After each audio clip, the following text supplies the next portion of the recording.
and there were 3 of us on a panel. And so one woman who was African American said, at my park where I played, I thought I was the only black woman that played.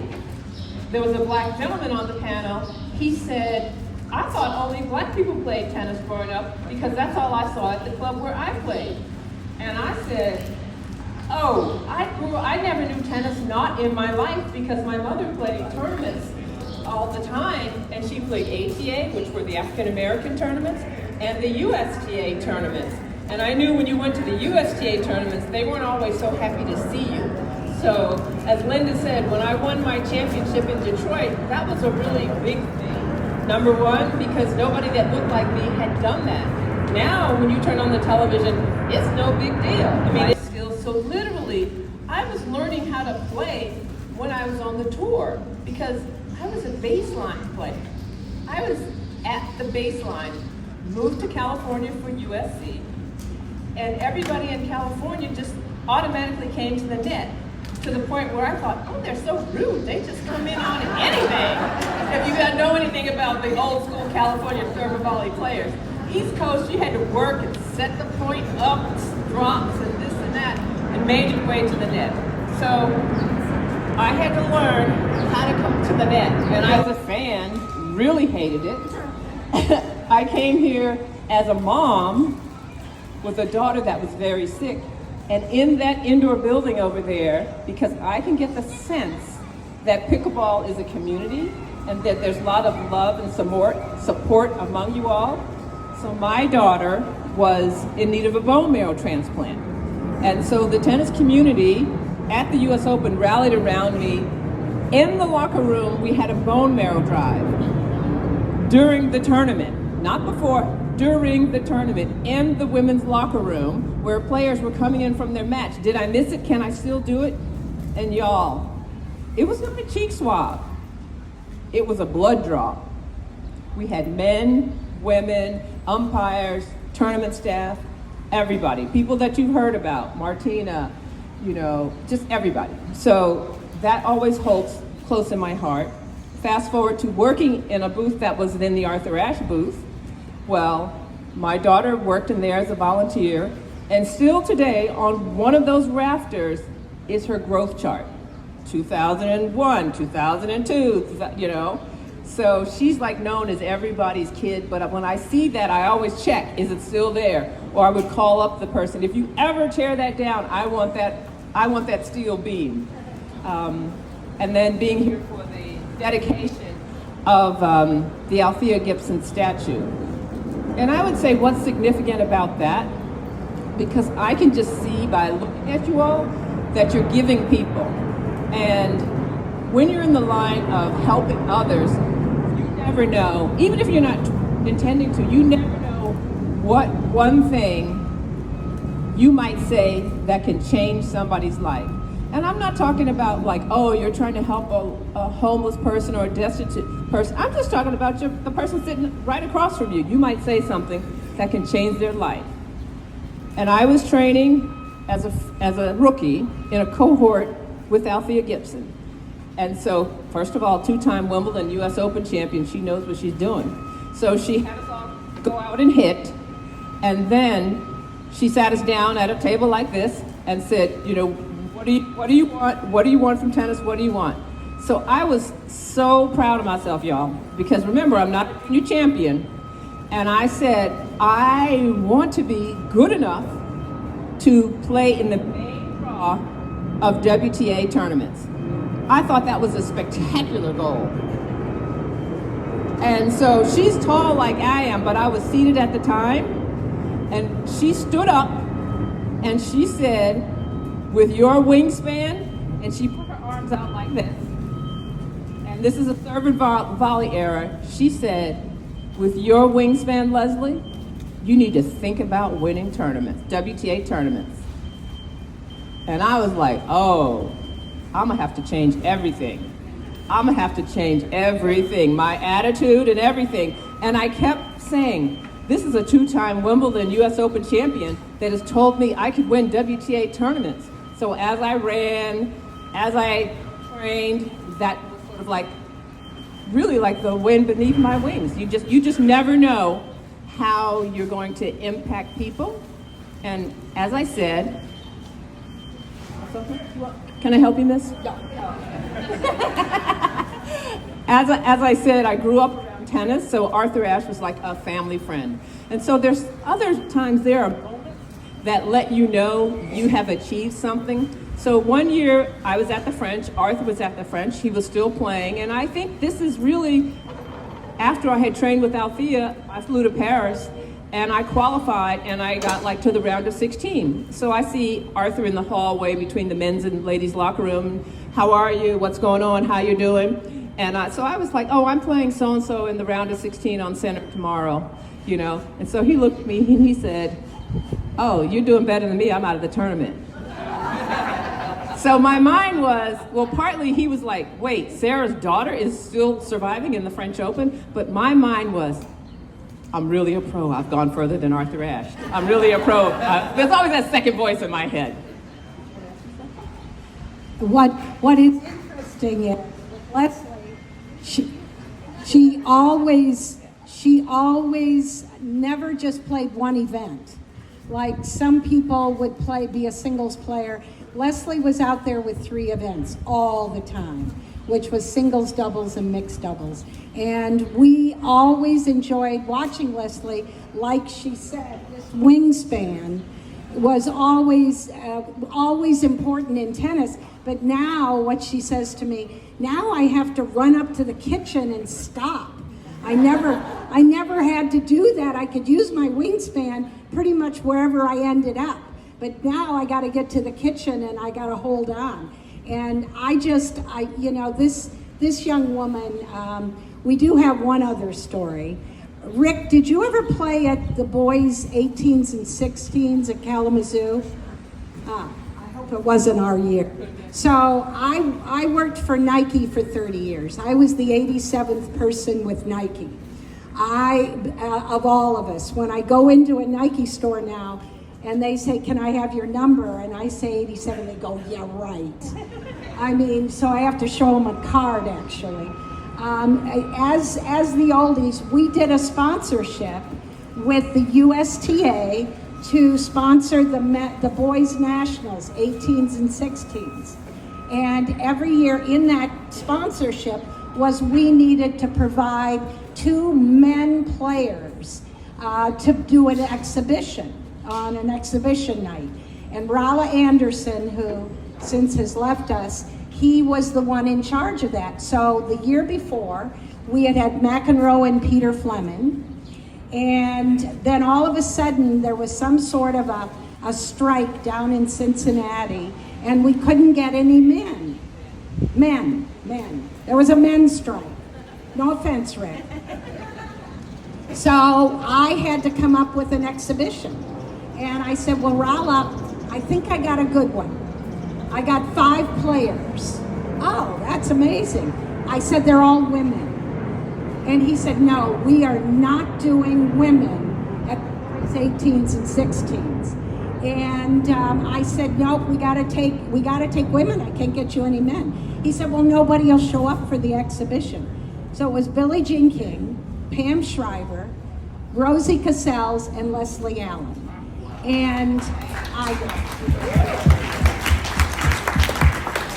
so I don't know if your year was Rick Leach, but Ricky Leach, who is a pro now out in Newport Beach, he was a great doubles player, really good doubles player. And so I said to him, we've got the women. So I go to the airport to pick Leslie up, and Billie Jean and Pam, and Leslie gets off the plane and goes, Linda, now she's from here. And she goes, Linda, where's the skyline? I said, Leslie. So I took them shopping. We did a little shopping spree in Kalamazoo. It wasn't a very big one. It's a fairly small town. And then we got ready and we are headed out to the exhibition, and we're almost there, and there are all these people all over the place. I mean, people are lined up, people are on the roofs, people are all over the place, and it's all the people that have come there to see the women.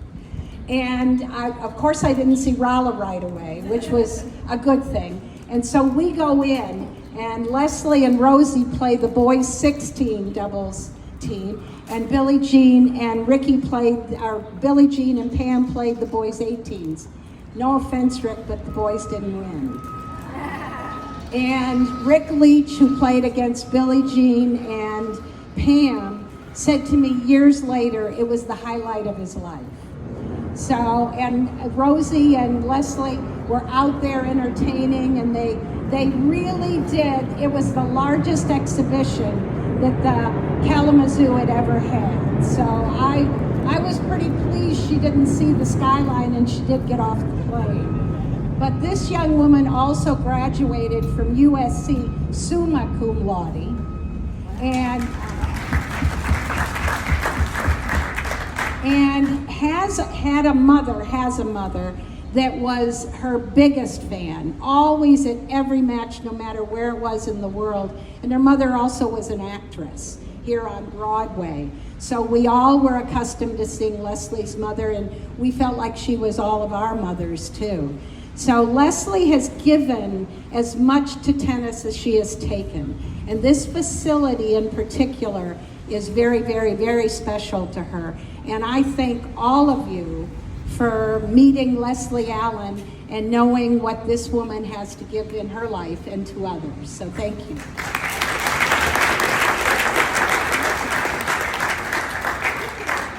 So now I'm going to tell you a pickleball story. So my daughter would always come home from school and talk about, we play pickleball in gym today. We play pickleball in gym today. And so she said, I always get to the finals. Ian's father and I would play tennis sometime. But I'm like, what the hell are you talking about pickleball? I wasn't interested in it. She liked it. She was successful. Okay, good. I didn't even ask, how does that pickleball work? So that was pickleball. Then, many years later, like she's out of college now. In my neighborhood, and I'm on a run or a walk, probably a walk, by the tennis courts, and I can hear this strange sound. But it's not how tennis sounds. I'm like, what the hell is that? What are they doing? So then I walked over to the fence, and so I could see, oh, I guess that's pickleball. So then I said, well, I'm just gonna stand here and watch. Then I tried to understand the scoring.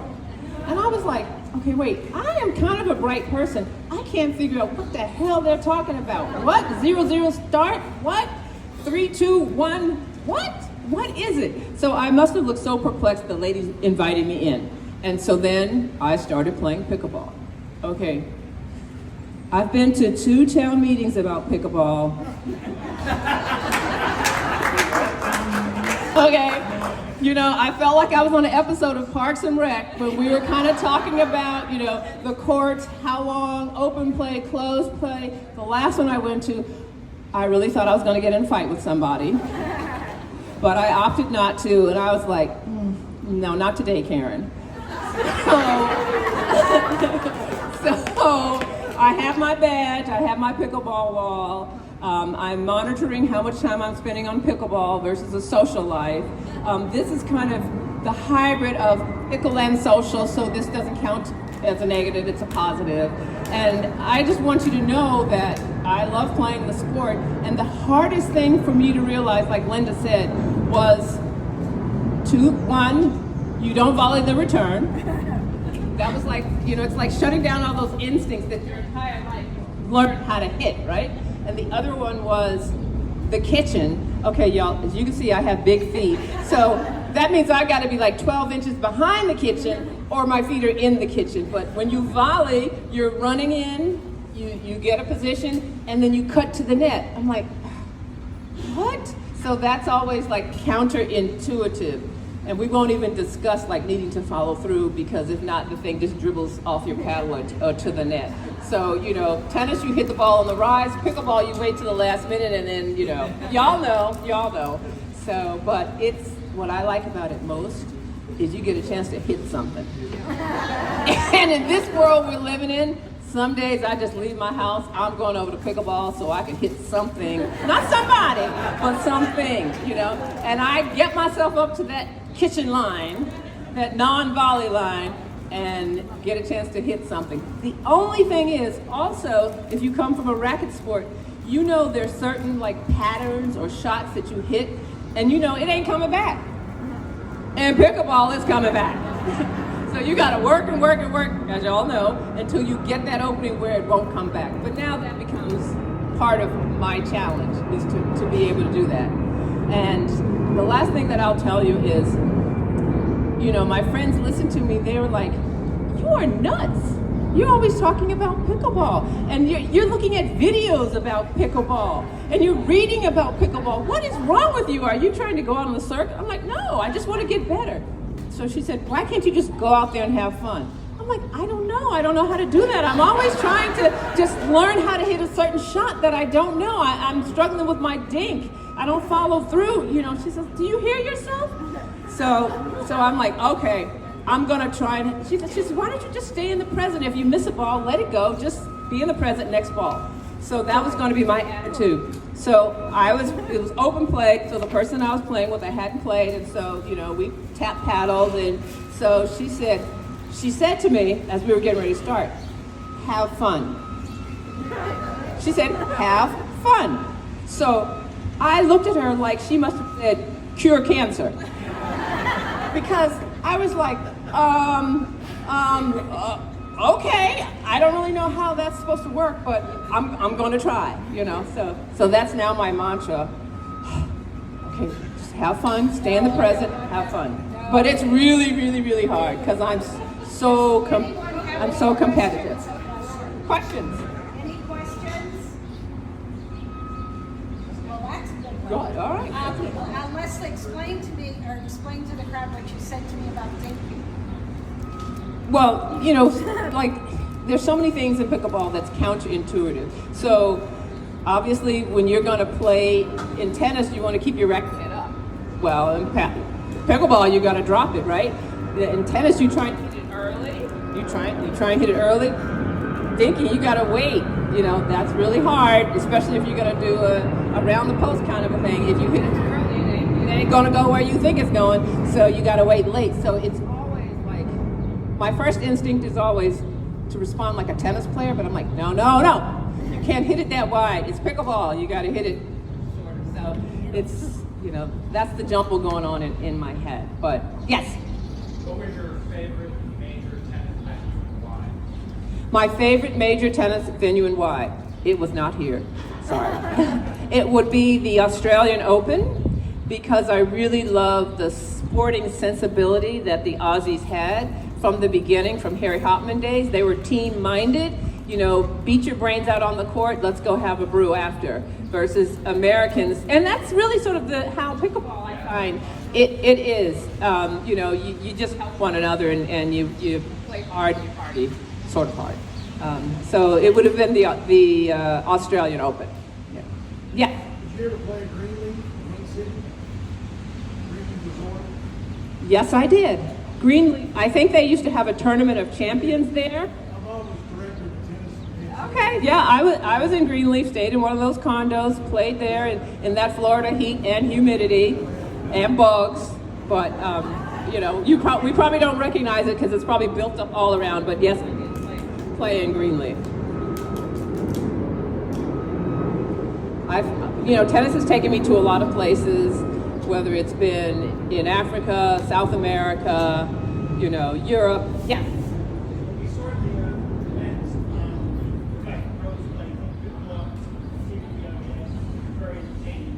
And I wonder if you can do something like that. I don't know, because some of the women have really trashed pickleball. You know, like if you listen to, well, so do the men. So it could be entertaining. You got to get the right ones, you know, the ones that know how to volley, because you know, you don't want to look bad. Like, that's my thing. I don't want to embarrass myself. So if I'm going to do something, I want to make sure I can do it well. That's probably why I'm crazy. But, yeah, I mean, if you can volley, you know, you should be able to do it. Maybe. Who knows? Yes. When will we see you on the senior pro circuit? Okay, so as I told somebody on the senior circuit, when you look at ages, as you go up in age on the seniors, it's like dog years. Right? It really, so there's a big difference if there's a 5-year gap. So you need to have Like, I need to be in the super senior category because y'all are too young if you're in your 50s. I'm just saying. Okay, I'm in. But, yeah. Leslie, a lot of the ladies on tour also served on the WTA board to help make a difference for women in sports.